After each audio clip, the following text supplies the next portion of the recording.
My family moved to the rural town I grew up in to escape to a quiet, calm atmosphere. Acres of land separated the neighbors' houses from each other, and grass meadows were spread out hundreds of yards. Couldn't invite over any of my old friends from the town that I formerly lived in, and the houses were too far from each other to approach any of the neighboring homes. Well, on my own, to meet any of the other children. I spent most of my time in the first few weeks living there in the front yard of our house, sitting on the lawn, playing with my toys as my mother sat on the porch watching me. Although most of my memory from our short period living in that house is hazy, I distinctly remember a few events that transpired there while I was 5. It began when I was sitting in front of the television, flipping through the channels and searching for my favorite show, a children's program featuring singing and talking animals. It was only on in the afternoons and I couldn't find any station playing an episode, so I continued to search the channels. We didn't receive an abundance of channels in the town, but I could find a couple popular stations. I landed on a show I was familiar with. I remember glancing at the corner of the screen and discerning it was a children's station broadcasting various well-known shows. My wide eyes glanced up at the bright flashing television screen. Cartoon animals were helping children learn how to share. A joyful melody played throughout the episode. The following week, I was sitting in front of the television, and I stumbled across the children's station again, but it was broadcasting a different program. I couldn't remember the title of the show I found, but I can vividly remember everything that happened. A group of children were gathered around a tree. They were all holding hands and gazing up with cheerful smiles on their faces. They were singing a song in unison. I don't remember the words of the song, but I remember it was involving something about the Lord and contained words and phrases like happiness and love. It sounded like children's gospel music, and the children singing together on the screen resembled the groups of children singing in the pews at the church my parents had taken me to before. I heard the sound of footsteps approaching towards the living room. My mother's chipper voice asked me what I was watching. I don't remember what I replied, but a puzzled expression grew on her face, and she announced that lunch was ready and gestured me to the kitchen. A short while after, I stumbled upon the show again. Something immediately began to unsettle me as I watched.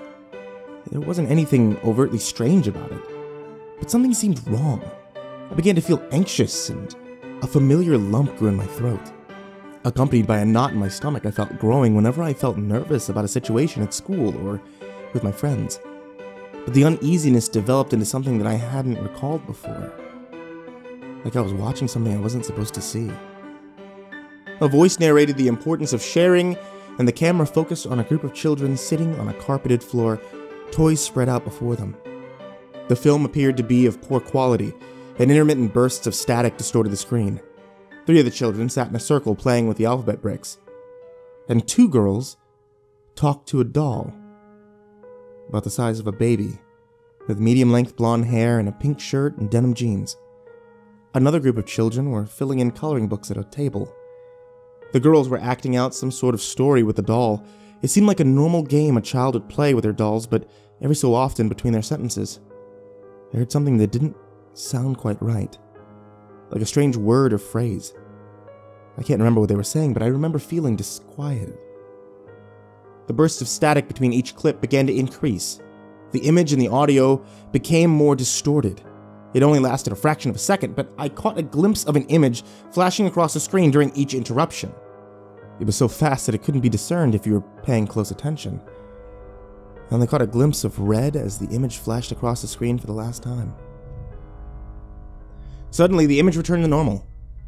The audio was smooth, and there was no interruption in between clips. The children continued to play with their toys. I recall having a nightmare when I went to sleep that night. I remember that it was so vivid that I wondered if it had really happened for a long time. I was playing in a playground, and I remembered visiting my old town. I ran around underneath the warm sun. The sky was bright blue, and the leaves of the trees gently rustled in the wind.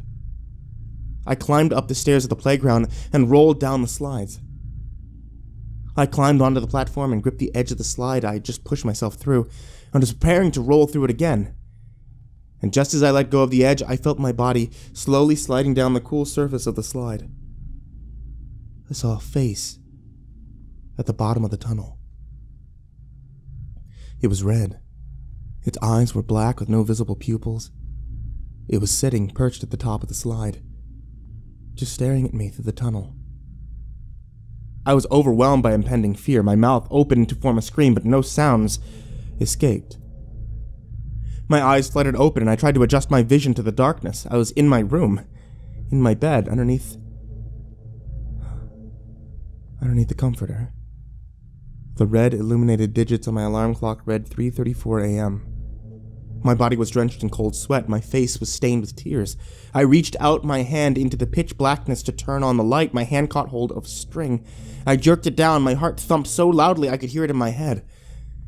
I sighed in relief when the light turned on. The face of that figure never left my mind. As it stared at me, I could feel the malevolent nature it emanated.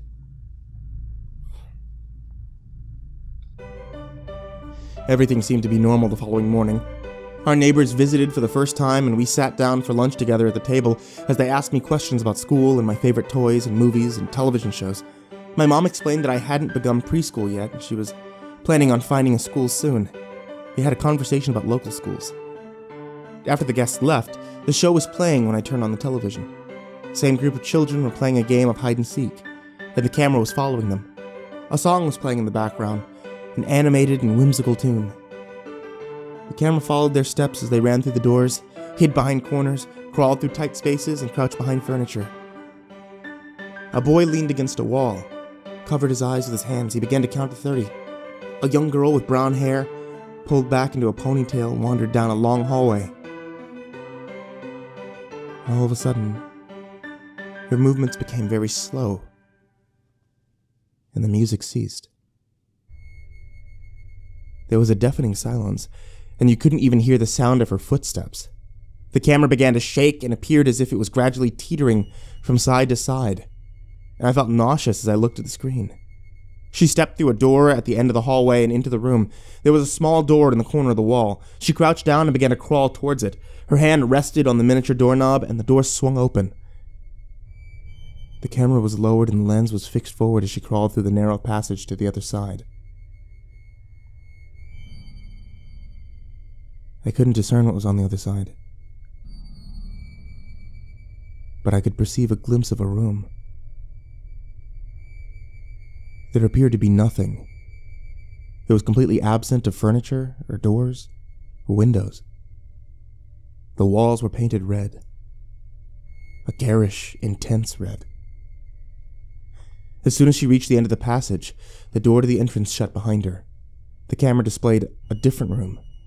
The boy, his forehead pressed against the wall, his hands covering his eyes, the sound of his counting was audible again. 27, 28, 29, 30. He jerked away from the wall and his hands fell to his sides. He began to explore the house, searching for the other children. He knelt down beside a table. A little girl with curly blonde hair leapt out from underneath. He peered into rooms, swung open closet doors, and peeked behind furniture. Random children appeared, popping out of their hiding places. The show came to an end, but I remember the thought lingering in my mind. They never showed the little girl with the brown hair being found.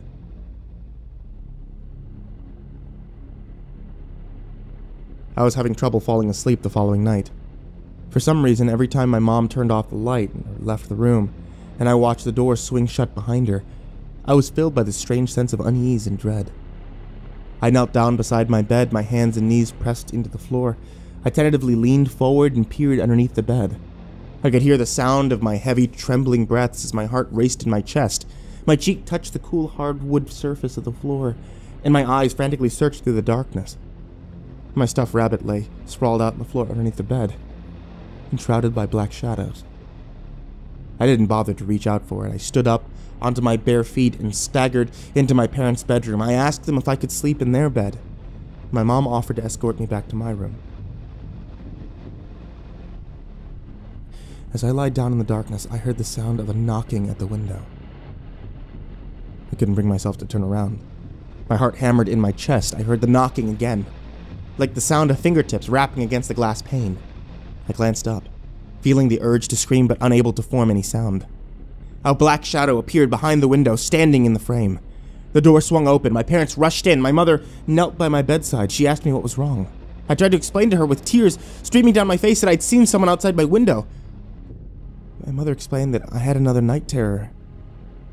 After my father gazed out the window, he strolled outside and searched the yard, but there was no one there.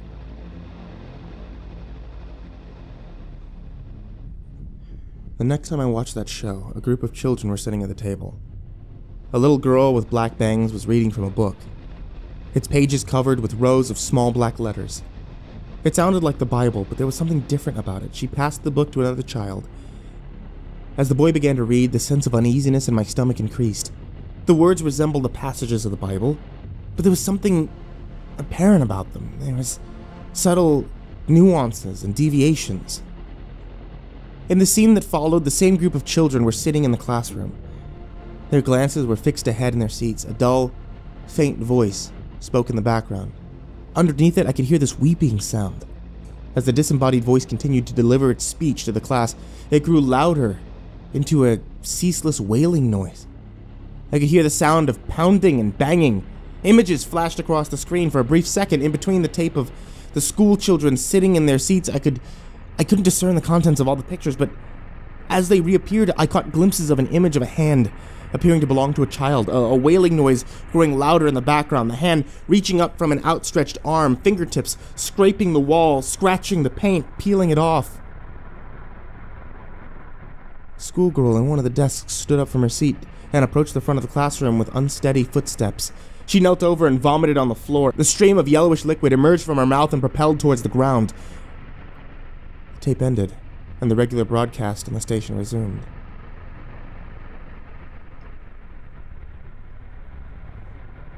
I woke up the next morning to dissonant voices outside, the sounds of my mother sobbing. I don't remember much of what happened, but my parents brought all their clothes and belongings outside and carried them into a moving van before we returned to our former town. So I only caught a few words and sentences from their conversation before we left. As we gathered outside my house, my parents were speaking to the police. The police officer explained something to my mother with a solemn expression on his face, nodding in between every few seconds. I remember him talking about something regarding a children's television show being broadcast in the town. And I didn't understand everything he was saying, but I remember that he spoke about the neighbors at a religious gathering in the town. He explained that the families administered the local preschool. And he mentioned the words underground tunnels, hidden rooms. See, I didn't understand why, but I could feel my heart sink into my stomach when I heard him say the words red painted room. We returned to the comfort of our former town, and I met with my friends and went to my favorite nearby parks again. And for a long time I forgot about the isolated town, but when I grew older, it returned to my mind again. Sometimes I try to believe that most of it was just a coalescence of dreams and childhood delusions. But the images still fill my head, and all the feelings return. Memories of something I can't understand, and still can't comprehend.